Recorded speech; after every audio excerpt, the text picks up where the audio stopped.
আজকে এক্সপ্লেন করব ফারা মুভিটা ফিলিস্তিনি একটা ছোট্ট মেয়ের যুদ্ধের সময় কাটানো কিছু অনেক কষ্টের পরিস্থিতি নিয়ে সত্য ঘটনার উপর নির্মিত। মুভিটার শুরুতে 1984 সালে দ্বিতীয় বিশ্বযুদ্ধের পর ফিলিস্তিনের একটা গ্রামে আমরা ফারাকে দেখতে পাই। তার বাবা গ্রামের প্রধান ছিল। এরপর আমরা দেখি ফারার গ্রামের স্কুলের পড়ালেখা আজ শেষ, তাই ওদের মৌলবি ওদের জিজ্ঞেস করে ওরা এখন কি করতে চায়। এক একজন এক এক উত্তর দেয়, আর ফারা জানায় যে সে শহরে গিয়ে আরো পড়তে চায়। আর এই কথায় মৌলবি খুব একটা খুশি হয় না, কারণ সে মেয়েদের বেশি পড়াশোনার বিশ্বাসী না। এরপর আমরা দেখি ফারার চাচা তার ফ্যামিলি নিয়ে গ্রামে চলে আসে। ফারার একটা চাচাতো বোন আছে যার নাম ফারিদা। ফারা আর ফারিদা কথা বলছিল, আর তখনই সেখান থেকে একটা ইসরায়েলি সৈন্যদের গাড়ি আসে।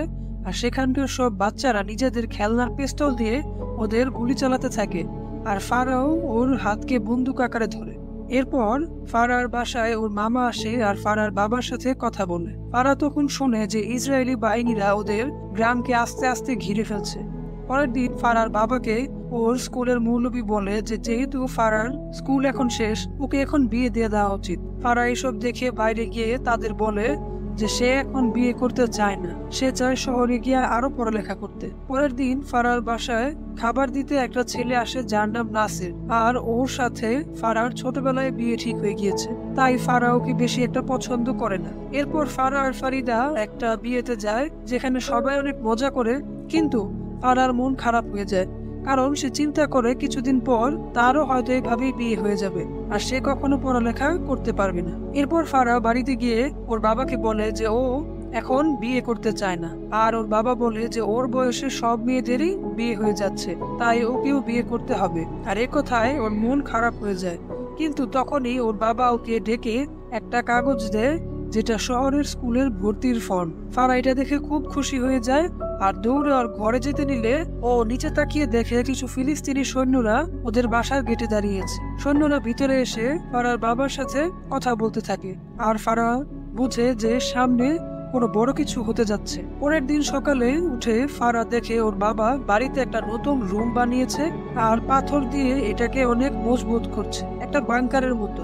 এরপর ফারা আর ফারিদা বাইরে বসে কথা বলছিল, কিন্তু তখনই একটা ভয়ঙ্কর শব্দ হয় আর ওরা বাড়ির দিকে ছুটে। ইসরায়েলি সৈন্যরা ওদের গ্রামে হামলা করে দিয়েছে। এরপর ফারার চাচা ওদের গাড়িতে উঠতে বলে।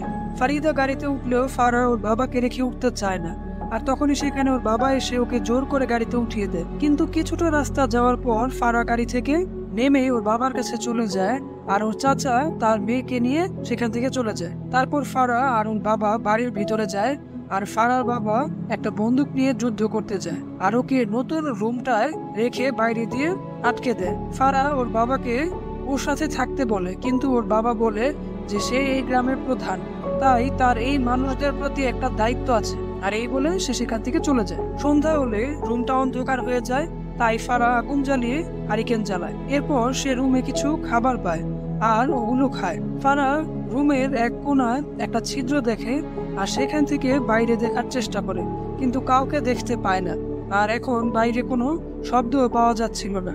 তারপর রাত হয়ে গেলে ফারা ঘুমিয়ে পড়ে। পরের দিন সকালে ফারার প্রচন্ড টয়লেটের প্রেসার হয়, আর কিছু না করতে পেরে ও রুমের একটা কর্নারেই ও টয়লেটের কাজ সেরে ফেলে। এরপর ফারা ওই ঘরেই আলু নিয়ে খেলতে থাকে, আর রাত হয় দিন হয়, তবে কেউ আসে না, আর রুমের খাবারও শেষ হয়ে যেতে থাকে, তাই সে ঘরের আলুগুলো কাঁচাই খেতে থাকে। পরের দিন সকালে কিছু মানুষের কথা বলার শব্দে ফারার ঘুম ভেঙে যায়। সে দেখে একটা লোক তার ওয়াইফ আর দুইটা মেয়ে নিয়ে এসেছে। মহিলাটা প্রেগনেন্ট ছিল, আর তার ব্যথা উঠলে লোকটা তার ডেলিভারি সেখানেই করে। ফারা লোকটাকে ডাকে, আর সে শুনে ছিদ্রটার সামনে এসে ফারার সাথে কথা বলে। ফারা তাকে এখান থেকে বের করতে বলে, আর লোকটা অনেক চেষ্টা করে দরজাটা খোলার জন্য, কিন্তু তখনই সেখানে ইসরায়েলি সৈন্যরা আসে আর লোকটাকে ধরে ফেলে। সে ইসরায়েলিদের বলে যে এই বাসাটা তার না, সে এখানে পানি খেতে এসেছে। আর ইসরায়েলিদের সাথে একটা লোক ছিল যার মুখে কাপড় দেয়া, আর সেও বলছিল যে এই বাড়িটা এই লোকের না, তবে ইসরায়েলি কমান্ডার বাড়িটাকে তল্লাশি নিতে বলে, আর ওই লোকের ওয়াইফ আর বাচ্চাদের পেয়ে যায়। এরপর ওই লোক আর মুখে কাপড় দেওয়া লোক দুইজনই মহিলা আর বাচ্চাদের ছেড়ে দিতে বলে, কিন্তু কমান্ডার কিছুতেই মানে না, আর ওদের লাইনে দাঁড়া করিয়ে গুলি করে মেরে ফেলে। এরপর মুখে কাপড় দেওয়া লোকটা ফারার রুমের সামনে এসে ওকে একবার ডাক দেয় আর চলে যায়। আসলে সে ফারার বাবা ছিল। ছোট্ট নবজাতক শিশুটার গায়ে গুলি না লাগাতে কমান্ডার তার এক সৈনিককে বলে বাচ্চাটাকে পাড়া দিয়ে মেরে ফেলতে, কিন্তু সৈনিক তা করতে পারে না। তাই সে বাচ্চাটার মুখে একটা রুমাল দিয়ে সেখানে ফেলে রেখে চলে যায়। বাচ্চাটা কাঁদতেই থাকে আর ফারা এই চিৎকারে পাগল হয়ে যায়। ও অনেক চেষ্টা করে রুম থেকে বের হওয়ার, কিন্তু কিছুতেই দরজাটা ভাঙতে পারে না আর ব্যর্থ হয়ে দরজার পাশেই শুয়ে পড়ে। রাত হয়ে যায় আর বাচ্চাটার কান্নার আওয়াজও বন্ধ হয়ে যায়। সকালে ফারা মাটির নিচ থেকে একটা বন্দুক পায় আর দরজা গুলি করে আর এই দরজাটা খুলে যায়। ফারা বাইরে গিয়ে দেখে বাচ্চাটা মারা গিয়েছে আর ওর লাশ পোকামাকড় খাচ্ছে। ওদের পুরো গ্রামে কোনো মানুষ বেঁচে নেই, শুধু লাশের গন্ধ। ফারা এখান থেকে হাঁটতে হাঁটতে সিরিয়ান রেফিউজি ক্যাম্পে চলে যায় আর সেখানে গিয়ে ও ওর ঘটনাটা সবাইকে জানায়। এটা কোনো গল্প না, এটা একটা সত্য ঘটনা। রাদিয়া নামের একটা মেয়ের।